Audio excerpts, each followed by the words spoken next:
बांग्लादेश की जो स्थिति वो दिन पे दिन बिगड़ते जा रहे हैं।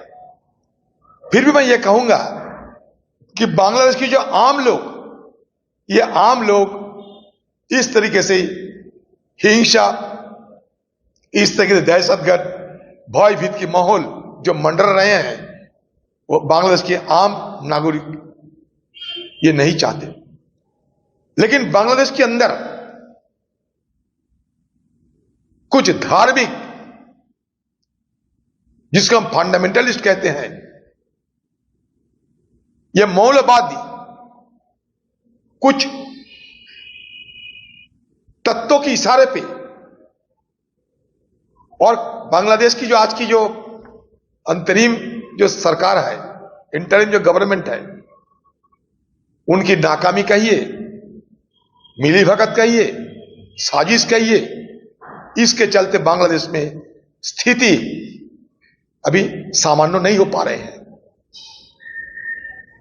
बांग्लादेश की एक वर्ग के लोग पाकिस्तान और चीन, ये दोनों देश की इशारा पे हिंदुस्तान के साथ तनाव पैदा करना चाहते हैं। क्योंकि आप जानते हैं 1971 में जब इंदिरा गांधी और मानेक साजी इनकी अगुवाई में बांग्लादेश की आजादी मिली थी, उस समय यह हार की बदला पाकिस्तान नहीं ले पाए। हमारे पश्चिम सीमा पे कोशिश तो करते हैं, लेकिन नाकाम रह जाते। जब जब पाकिस्तान के साथ हमारा जंग हुई थी, पाकिस्तान को हार की सामना करने पड़े। लेकिन उस समय आईएसआई और पाकिस्तानी फौजों ने एक स्ट्रैटेजी बनाई थी कि cut India, bleed India by 1000 cuts, bleed India by 1000 cuts. मतलब हिंदुस्तान की जो शरीर, इससे खाली खून बहाते जाओ, और ये खून बहाने के चलते कभी नॉर्थ ईस्टर्न रीजन में इंसर्जेंट्स को, कश्मीर घाटी में हमारे पाकिस्तान इंडिया बॉर्डर पे एक के बाद एक को बहुत सारे अंतर्घात करने की कोशिश कर रहे हैं। अगले तारीख में, अगले दिन में वो चाहते, उनका यह मंशा रही कि उनका जो नापाक इरादे, उनका नापाक इरादे को और नापाक मंसूबे को अंजाम देने के लिए बांग्लादेश एक सही जगह बनेगी।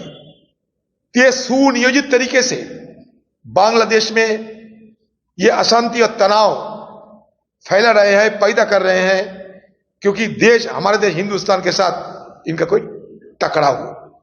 मैं इसलिए आपके माध्यम से हमारे देश की प्रधानमंत्री को यह कहना चाहते हैं कि इस स्थिति से जूझने के लिए हमारा देश में ऑल पार्टी मीटिंग बुला के सलाह मशवरा करना चाहिए।